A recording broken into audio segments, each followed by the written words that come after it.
أعوذ بالله من الشيطان الرجيم بسم الله الرحمن الرحيم وإذ قالت الملائكة يا مريم إن الله اصطفاك وطهرك واصطفاك على نساء العالمين يا مريم اقنتي لربك واسجدي واركعي مع الراكعين ذلك من أنباء الغيب نوحيه إليك وما كنت لديهم إذ يلقون أقلامهم أيهم يكفل مريم وما كنت لديهم إذ يختصمون صدق اللہ عظیم۔ گزشتہ آیات میں سیدنا زکریا علیہ الصلاۃ والسلام اور سیدنا یحییٰ علیہ الصلاۃ والسلام کا تذکرہ کیا گیا تھا۔ آج جو 3 آیات آپ کے سامنے تلاوت کی گئی ہیں، ان آیات میں ایک مرتبہ پھر سیدہ مریم علیہ الصلاۃ والسلام کا تذکرہ کیا جا رہا ہے، چونکہ اگلی آیات میں سیدنا عیسیٰ علیہ الصلاۃ والسلام کی ولادت اور ان کے حالات کا تذکرہ آ رہا ہے، اس لیے ابتداءً ان کی والدہ محترمہ کے مقام اور مرتبے کو بیان کیا گیا۔ چنانچہ ان آیات میں جو مضمون بیان ہوا ہے اس کا خلاصہ میں آپ کی خدمت میں عرض کر دوں۔ سب سے پہلی بات جو یہاں پر یہ بیان کی گئی وہ یہ کہ وَإِذْ قَالَتِ الْمَلَائِكَةُ يَا مَرْيَمُ إِنَّ اللَّهَ اصْطَفَاكِ وَطَهَّرَكِ وَاصْطَفَاكِ عَلَى نِسَاءِ الْعَالَمِينَ، کہ اللہ تعالیٰ نے جبریل امین علیہ الصلاۃ والسلام کو سیدہ مریم علیہ الصلاۃ والسلام کے پاس بھیجا اور انہوں نے اللہ کا پیغام آپ تک پہنچایا، اور وہ پیغام کیا پہنچایا کہ ان اللہ اصطفاکی وطہرکی واصطفاکی علی نساء العالمین، کہ اللہ تعالیٰ نے آپ کو منتخب کر لیا ہے، اللہ تعالیٰ نے آپ کو پاک کر دیا ہے، اور اللہ تعالیٰ نے زمانے کی عورتوں پر آپ کو فضیلت بخشی ہے۔ اب یہ جو سب سے پہلا جو لفظ آیا کہ اللہ تعالیٰ نے آپ کو منتخب کر لیا ہے، اب منتخب کرنے کے حوالے سے ہم پہلے بھی یہ بات پڑھ کر آ چکے ہیں کہ ان کی والدہ محترمہ نے منت مانی تھی کہ دوران حمل کے اگر میرے یہاں بیٹا پیدا ہوگا تو میں اسے بیت المقدس کی خدمت میں سپرد کر دوں گی، تو اللہ پاک نے بیٹی عنایت فرمائی، اور بیٹی کا معاملہ بھی ذکر کیا گیا کہ یہ بیٹی بیٹے سے بہتر ہے اور عام بیٹیوں کی طرح نہیں ہے، اور اس کا تفصیلی تذکرہ ہم پہلے پڑھ کر آ چکے ہیں۔ دوسری چیز جو بیان کی کہ وطہرہ کی، کہ اللہ تعالیٰ نے آپ کو پاک کیا ہے، اس کے متعلق علماء مفسرین فرماتے ہیں کہ جس طرح باقی خواتین کے اندر جو ان کے کچھ معاملات ہوتے ہیں، مخصوص معاملات ہوتے ہیں، اللہ تعالیٰ نے ان مخصوص معاملات سے بھی سیدہ مریم علیہ السلام کو پاک رکھا، منزہ رکھا۔ اور تیسری چیز جو بیان کی گئی کہ وَاصْطَفَاكِ عَلَىٰ نِسَاءِ الْعَالَمِينَ، زمانے کی عورتوں پر ہم نے آپ کو فضیلت بخشی ہے، یہ اللہ تعالیٰ کا پیغام ان تک آیا ہے۔ اس بات کو ذرا تفصیل کے ساتھ سمجھ لیجیے کہ قرآن اور حدیث میں چند خواتین ایسی ہیں کہ جن کی فضیلت، جن کا مقام اور جن کا مرتبہ بیان کیا گیا ہے۔ سیدہ مریم علیہ السلام، سیدہ آسیہ جو کہ فرعون کی بیوی تھی، ان کے مقام اور مرتبے کو بیان کیا گیا، اور احادیث کے اندر 3 خواتین کا تذکرہ آیا ہے۔ سیدہ خدیجہ ام المومنین جو ہماری بڑی ماں ہیں، ان کے بعد سیدہ فاطمہ الزہرا رضی اللہ تعالیٰ عنہ جو ہماری روحانی بہن ہیں، اور سیدہ عائشہ صدیقہ رضی اللہ تعالیٰ عنہ جو ہماری چھوٹی امی ہیں۔ تو یہ 5 خواتین ایسی ہیں کہ جن کا تذکرہ آیا ہے کہ اللہ تعالیٰ نے ان خواتین کو باقی خواتین کے اوپر فضیلت بخشی ہے۔ اب یہاں پر یہ مسئلہ سمجھ لیجئے کہ بعض علماء مفسرین فرماتے ہیں کہ سیدہ مریم کی فضیلت جو ہے وہ سب سے زیادہ ہے، اور بعض مفسرین کا کہنا یہ ہے کہ 5 خواتین کی جو فضیلت بیان کی گئی ہے وہ اپنی اپنی حیثیت کے اعتبار سے ہے۔ میں اس کی مختصر سی تفصیل آپ کے سامنے مختصر میں اس کو بیان کر دوں کہ جیسے سیدہ خدیجہ رضی اللہ تعالی عنہا ہیں، نبی علیہ الصلوۃ والسلام کی پہلی زوجہ مطہرہ ہیں، ان کے متعلق روایات میں آتا ہے کہ اللہ تعالیٰ نے ان کو سلام بھی بھجوایا، اتنی فضیلت اللہ پاک نے ان کو بخشی کیونکہ انہوں نے اس زمانے میں اور ان حالات میں نبی علیہ الصلوۃ والسلام کا ساتھ دیا کہ جس وقت حضور علیہ الصلوۃ والسلام تنہا توحید کی دعوت کو لے کر نکلے تھے۔ اس وقت یہ پہلی خاتون تھی کہ جنہوں نے نبی علیہ الصلوۃ والسلام کا ساتھ دیا، اپنے مال کے اعتبار سے بھی اور اپنی جان کے اعتبار سے بھی۔ چنانچہ قرآن کریم میں آیا کہ وَوَجَدَكَ عَائِلًا فَأَغْنَىٰ، کہ آپ کے پاس مالی اعتبار سے کوئی وسائل نہیں تھے، ہم نے آپ کو غنی کر دیا، مفسرین فرماتے ہیں فَأَغْنَا بِمَالِ خدیجہ کہ خدیجہ کے مال کے ذریعے سے ہم نے آپ کو غنی کیا.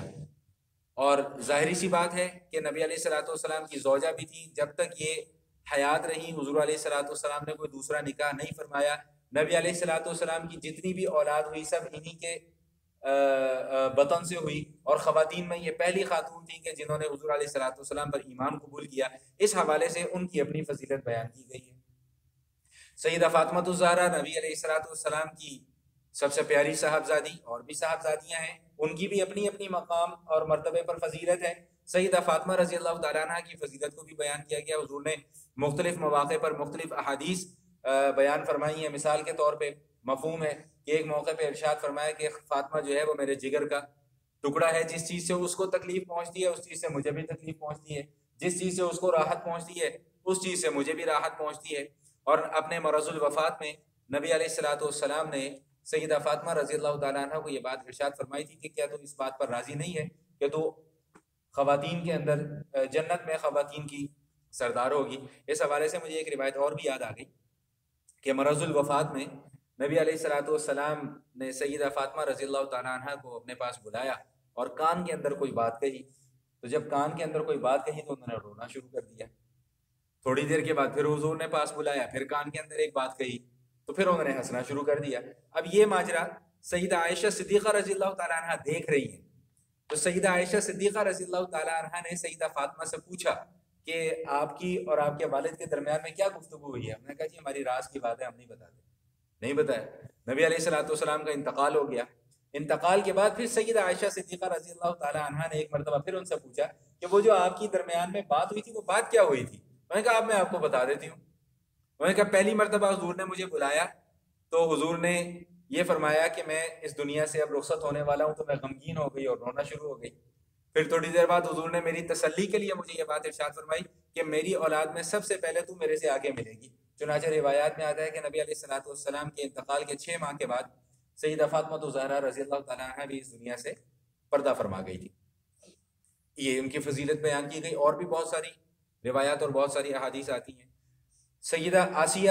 جو کہ فرعون کی بیوی تھی ان کی فضیلت بیان کی گئی. قرآن کریم میں بھی سورہ تحریم میں 28ویں پارے میں بھی آیا ہے، اور احادیث کے اندر بھی ان کے مقام اور مرتبے کو بیان کیا گیا ہے. کیوں؟ اس لیے کہ انہوں نے اس دور میں حق کی آواز کو بلند کیا جب چاروں طرف ظلم ہی ظلم تھا.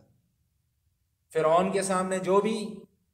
توحید کا دعویٰ کرتا تھا فرعون اس کو سولی پر لٹکا کر اس کے ہاتھوں اور ٹانگوں میں جو ہے وہ میخیں گڑوا دیا کرتا تھا. اور سیدہ مریم کے ساتھ بھی اس نے یہ سلوک کیا. تو انہوں نے اللہ تعالیٰ سے دعا مانگی تھی کہ رب نجنی من القوم الظالمین، کہ اللہ اس ظالم قوم سے مجھے نجات عطا فرما، فرعون کے ظلم سے مجھے نجات عطا فرما. سورہ تحریم میں 28ویں پارے میں اس واقعے کا تذکرہ موجود ہے. تو ظلم کے خلاف انہوں نے حق کی آواز کو بلند کیا تھا، جس کی پاداش میں ان کو تکلیفیں سہنی پڑی تھی. اللہ تعالیٰ نے ان کو مقام اور مرتبہ عطا فرمایا. تو اس سے یہ بات بھی معلوم ہوئی کہ جب ہم دین کے راستے پر چلتے ہیں تو ہمیں آزمائشوں اور تکالیف کا سامنا کرنا بھی پڑتا ہے، کیونکہ ہم لوگ کمزور ایمان والے لوگ ہیں. ذرا سی ہمیں کوئی تکلیف پہنچتی ہے تو ہم لوگ پریشان ہو جاتے ہیں، لیکن ہمیں اس بات کا اندازہ نہیں ہوتا کہ اس تکلیف کے پیچھے اللہ تعالیٰ نے اجر کتنا بڑا رکھا ہوا ہے، مقام اللہ پاک نے کتنا بڑا رکھا ہوا ہے. سیدہ عائشہ صدیقہ رضی اللہ تعالیٰ عنہ بے شمار احادیث ان کی فضائل کے اندر بیان کی ہیں. خود نبی علیہ الصلوۃ والسلام نے، حضور علیہ الصلوۃ والسلام فرماتے ہیں کہ یہ واحد، وہ سیدہ عائشہ فرماتی ہیں کہ میں واحد نبی علیہ الصلوۃ والسلام کی وہ زوجہ ہوں کہ جن کے بستر پر اللہ تعالیٰ کی وحی نازل ہوئی ہے. نبی علیہ الصلوۃ والسلام کا وصال ہوا تو حضور کا سر مبارک جو تھا وہ ان کی گود میں تھا. ان کا جو حجرہ مبارک ہے وہ نبی علیہ الصلوۃ والسلام کا روضہ بنا، جو روضۃ من ریاض الجنہ، جنت کے ٹکڑوں میں سے ایک ٹکڑا ہے. اور صحابہ کرام فرماتے ہیں کہ نبی علیہ سیدہ عائشہ صدیقہ رضی اللہ تعالیٰ عنہ سب سے بڑی عالمہ اور سب سے بڑی فقیہ تھی. ابو موسیٰ اشعری رضی اللہ تعالیٰ عنہ جو کہ عقائد کے اندر ہمارے امام ہیں، جو ہمارے عقائد ہیں اس کے اندر ہمارے امام سیدنا ابو موسیٰ اشعری رضی اللہ تعالیٰ عنہ ہیں. ان کو جب کوئی مسئلہ درپیش ہوتا تھا تو وہ سیدہ عائشہ صدیقہ رضی اللہ تعالیٰ عنہ سے جا کر پوچھا کرتے تھے. چنانچہ حدیث شریف میں آتا ہے، مفہوم ہے کہ نبی علیہ الصلوۃ والسلام نے فرمایا کہ مردوں میں تو بہت سارے مرد ایسے گزرے ہیں جو کامل درجے کے ہیں، لیکن خواتین میں چند عورتیں ہی گزری ہیں، جس میں سیدہ خدیجہ رضی اللہ تعالیٰ عنہ کا تذکرہ فرمایا، مریم یہ سیدہ آسیہ رضی اللہ تعالیٰ عنہ کا تذکرہ فرمایا، اور پھر فرمایا کہ عائشہ کو باقی عورتوں پر ایسے فضیلت حاصل ہے جیسے کھانے میں سرید کو باقی کھانوں کے اوپر فضیلت حاصل ہوتی ہے۔ سرید وہ شوربے کے اندر روٹی کو ملا کر کھانا نبی علیہ الصلوۃ والسلام کی مرغوب غذا تھی، اور اس کو بہترین کھانا حضور علیہ الصلوۃ والسلام نے قرار دیا۔ فرمایا کہ جس طرح سرید کو باقی کھانوں کے اوپر فضیلت حاصل ہے، اس طرح عائشہ کو باقی عورتوں کے اوپر فضیلت حاصل ہے۔ تو یہ 5 خواتین ہیں کہ جن کی فضیلت قرآن اور سنت کے اندر بیان کی گئی ہے، اور جیسا کہ میں نے عرض کر دیا کہ مفسرین فرماتے ہیں کہ ہر ایک کی فضیلت اپنی اپنی جہت اور اپنے اعتبار سے ہے، اور اس مسئلے کو میں پہلے بھی کئی مرتبہ آپ کے سامنے بیان کر چکا ہوں کہ جیسے صحابہ کرام میں بھی ہے کہ مختلف صحابہ کرام کی مختلف خصوصیات کو حضور علیہ الصلوۃ والسلام نے بیان فرمایا، تو اس کا یہ مطلب نہیں ہے کہ اگر کسی ایک صحابی کی کوئی خصوصیت یا فضیلت بیان کی گئی تو خدا نہ خواستہ دوسرے صحابی کی فضیلت کم ہو گئی، نہیں، ان کی فضیلت کسی اور اعتبار سے، ان کی فضیلت کسی اور اعتبار سے۔ اسی طرح انبیاء کرام کا بھی معاملہ ہے، اسی طرح ان خواتین کا بھی معاملہ ہے کہ سب کی فضیلت اپنی جگہ پر مسلم اور موجود ہے، اپنی اپنی جہت کے اعتبار سے، اپنی اپنی خصوصیت کے اعتبار سے سب کی اپنی اپنی فضیلت موجود ہے۔ تو بہرحال یہاں پر ایک تو یہ تذکرہ کیا گیا۔ دوسری یہ بات سمجھ لیجیے کہ خواتین کے اندر کوئی خاتون ایسی نہیں گزری ہے کہ جس کو اللہ تعالیٰ نے نبوت عطا فرمائی ہو۔ نبوت ہمیشہ اللہ تعالیٰ نے مردوں کو عطا فرمائی ہے۔ تو کسی یہ بات میں نے اس لیے کی ہے کہ ذہن کے اندر یہ سوال نہ پیدا ہوگا جی جبریل آ رہے ہیں، تو جبریل امین علیہ الصلوۃ والسلام کا ان کے پاس آنا یہ اس بات کی دلیل نہیں ہے کہ وہ نبی بن گئی ہیں، یہ اس بات کی دلیل نہیں ہے کہ وہ نبیہ بن گئی ہیں۔ اللہ تعالیٰ نے کسی خاتون کو نبوت کے مقام پر سرفراز نہیں فرمایا۔ تو یہ جبریل علیہ الصلوۃ والسلام نے ایک تو اللہ تعالیٰ کا پیغام یہ ان کو دیا۔ اب دیکھیں جب اللہ تعالیٰ کی طرف سے کوئی نعمت میسر آ جاتی ہے نا، تو اب اس نعمت کا شکر ادا کرنا ضروری ہوتا ہے۔ تو اس نعمت کا شکر ادا کرنے کا طریقہ اب اگلی آیت میں کیا بتایا جا رہا ہے کہ یا مریم، اے مریم، یہ مقام اور مرتبہ تو آپ کو مل گیا ہے، اب آپ کی آگے کیا ذمہ داری ہے؟ آپ کی اب ذمہ داری ہے کہ اقنتی لربک واسجدی وارکعی مع الراکعین، کہ آپ اپنے رب کے لیے خشوع و خضوع کو اختیار فرمائیے، عاجزی کو اختیار فرمائیے، اور رب کا شکر ادا کیجئے، اس کے سامنے سجدہ کیجئے، اس کے سامنے رکوع کیجئے۔ یعنی جو نماز اس زمانے میں جس انداز میں نماز فرض تھی، اس انداز سے جو ہے وہ آپ نماز ادا کیجئے۔ گویا معلوم یہ ہوا کہ اللہ تعالیٰ کی نعمتوں کا شکر ادا کرنے کا سب سے بہترین طریقہ جو ہے وہ نماز ہے، سب سے بہترین طریقہ نماز ہے۔ اور میں اس کی تھوڑی سی اور وضاحت بھی کر دوں کہ جب کوئی نعمت میسر آ جاتی ہے تو اس کا شکر ادا کرنے کا بہترین طریقہ کیا ہوتا ہے کہ اس نعمت کو اس کے مصرف میں صحیح طریقے پہ استعمال کیا جائے، یہ اس نعمت کا شکر ادا کرنے کا طریقہ ہے۔ میں نے بہت عرصہ پہلے کسی عالم کا، غالباً ڈاکٹر اسرار احمد صاحب کا مضمون میں نے اس حوالے سے پڑھا تھا، تو انہوں نے ایک بڑی خوبصورت سی مثال دی تھی، وہ میں مثال آپ کے سامنے بھی رکھ دوں۔ وہ کہتے ہیں کہ جی ایک بیٹا اپنے باپ کو ایک کتاب لا کر دیتا ہے، باپ اپنے بیٹے کو ایک کتاب لا کر دیتا ہے، بیٹے نے کہا جی شکریہ بہت بہت، اور اس کتاب کو اٹھا کر الماری میں رکھ دیا۔ تو نے کہا یہ اس نے زبان سے تو شکر ادا کر دیا، لیکن شکر ادا کرنے کا حق ادا نہیں کیا۔ اور ایک اس کے مقابلے میں ایک دوسرا بیٹا ہے جس کو اس کا باپ کتاب لا کر دیتا ہے، وہ زبان سے بھی شکریہ ادا کرتا ہے، پھر اس کتاب کو پڑھتا بھی ہے، اور اس کتاب سے حاصل ہونے والا جو سبق ہے اس کے اوپر عمل بھی کرتا ہے۔ تو وہ یہ فرماتے ہیں کہ یہ اس نے شکر ادا کرنے کا حق ادا کر دیا۔ تو ایک ہے زبان سے شکر ادا کرنا، ایک ہے شکر کا حق ادا کرنا۔ تو شکر کا حق کس طرح ادا ہوتا ہے کہ جو نعمت اللہ تعالیٰ نے عطا فرمائی ہے، اور اس نعمت کو جہاں پر اللہ نے خرچ کرنے کا حکم دیا اس جگہ پر خرچ کیا جائے، اور جہاں سے اللہ تعالیٰ نے روکا ہوا ہے اس جگہ سے رک جایا جائے، یہ اس نعمت کا شکر ہو گیا۔ جیسے کہ آنکھ اللہ تعالیٰ کی ایک نعمت ہے، اب اللہ تعالیٰ نے اس آنکھ کا مصرف ہمیں کیا بتلایا ہے کہ اس سے صرف جائز اور حلال چیز دیکھنی ہے، ناجائز نہیں دیکھنی۔ تو اگر آدمی اپنے آپ کو ناجائز چیز دیکھنے سے بچا لیتا ہے تو اس نے اس نعمت کا حق ادا کر دیا۔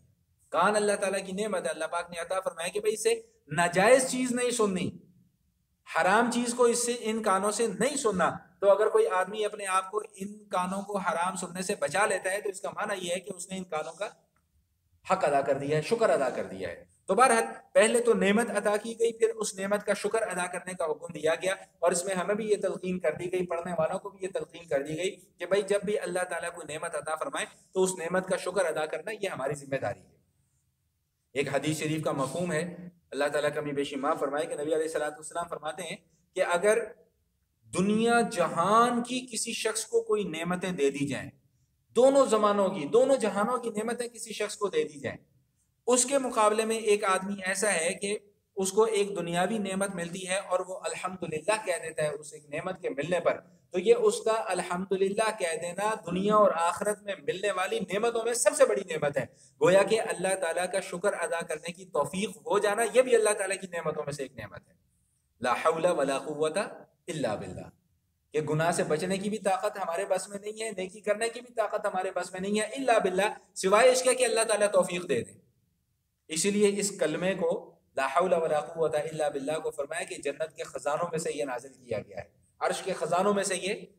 نازل کیا گیا ہے، اور بے شمار 99 سے زیادہ امراض کی شفا اللہ پاک نے اس کلمے کے اندر رکھی ہے، غم سے نجات اللہ تعالیٰ نے اس کلمے کے اندر رکھی ہے، لا حول ولا قوت الا باللہ، کیونکہ اس سے یقین بنتا ہے کہ اللہ میں کچھ بھی نہیں ہوں۔ بندہ اپنی عاجزی کا اظہار کرتا ہے، اور اللہ تعالیٰ کو اپنے حضور بندے کی عاجزی کا اظہار اور تذلل کا اظہار کرنا یہ بہت پسند ہے۔ چاہے جائے کہ بندہ اللہ کے سامنے اکڑ کے کھڑا ہو جائے،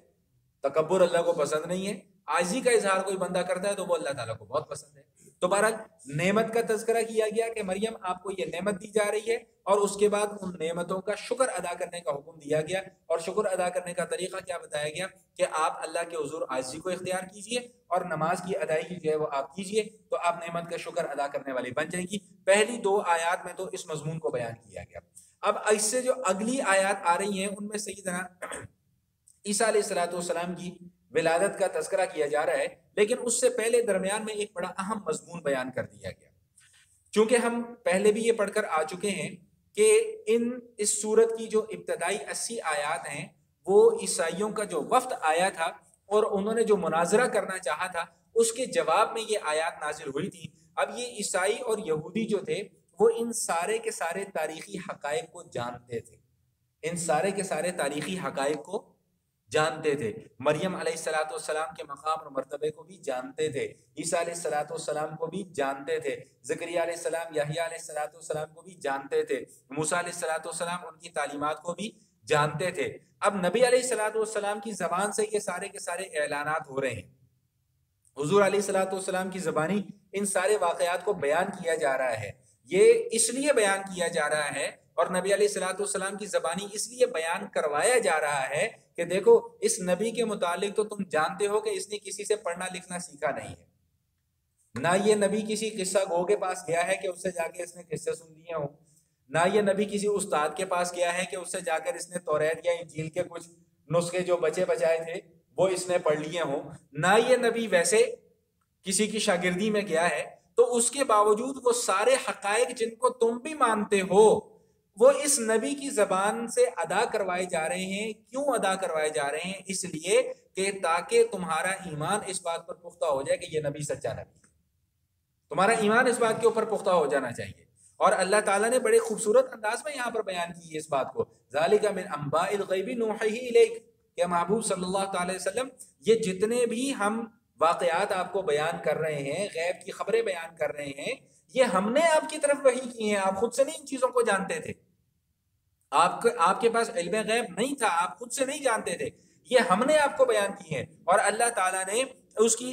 ایک مختصر سی 2 مثالیں اللہ تعالیٰ نے اس کی بیان کر دی، جیسا کہ میں نے پہلے بھی آپ کو بتلایا تھا کہ جب مریم علیہ السلام کی ولادت ہوئی اور اس کے بعد ان کی غیر معمولی نشو و نما ہوئی، تو اس وقت کے جو وہاں پر علماء اور مشائخ اور ربانیین تھے جن میں زکریا علیہ السلام بھی شامل تھے، ان میں سے ہر کسی کی خواہش تھی کہ اس بچی کی کفالت جو ہے وہ میرے پاس آ جائے، کیونکہ یہ بچی غیر معمولی طور پہ نشو و نما پا رہی ہے، معلوم محسوس ایسا ہوتا ہے کہ اس سے اللہ نے کوئی بڑا کام لینا ہے۔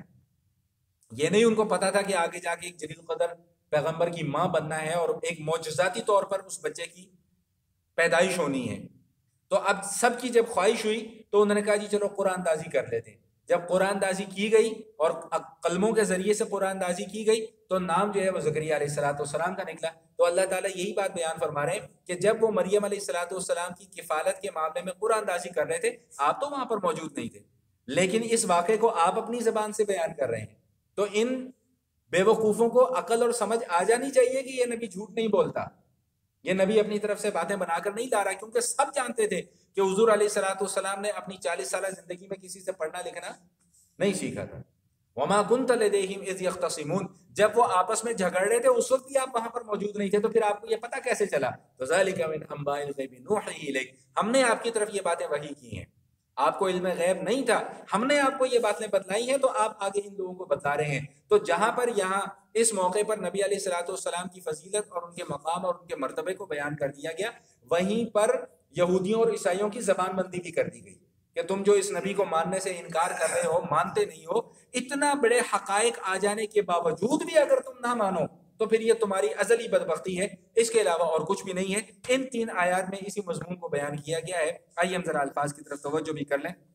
فرمایا وَإِذْ قَالَتِ الْمَلَائِكَةُ، اور وہ وقت یاد کرو کہ جب فرشتے نے کہا یا مریم، اے مریم، ان اللہ اصطفاکی، بے شک اللہ تعالیٰ نے آپ کو منتخب کر لیا ہے، وطہرکی، اور آپ کو پاک کر دیا ہے، واصطفاکی علی نساء العالمین، اور آپ کو چن لیا ہے زمانے کی عورتوں پر۔ یا مریم، اے مریم، اقنتی لربک، اپنے رب کی فرما برداری کیجئے، واسجدی، سجدہ کیجئے، ورکعی مع الراکعین، جس طرح دوسرے لوگ رکوع کرتے ہیں اس طرح آپ بھی رکوع کیجئے۔ اس کی تفسیر میں بعض علماء نے لکھا ہے کہ یہودی جو تھے وہ اکثر یہ ایسا کیا کرتے تھے کہ اپنی نماز میں رکوع کو چھوڑ دیا کرتے تھے، اکثر رکوع کو چھوڑ دیا کرتے تھے، تو اس لیے یہاں پر تاکید خاص کی گئی کہ رکوع کا خاص اہتمام کیجئے۔ اور ہم بھی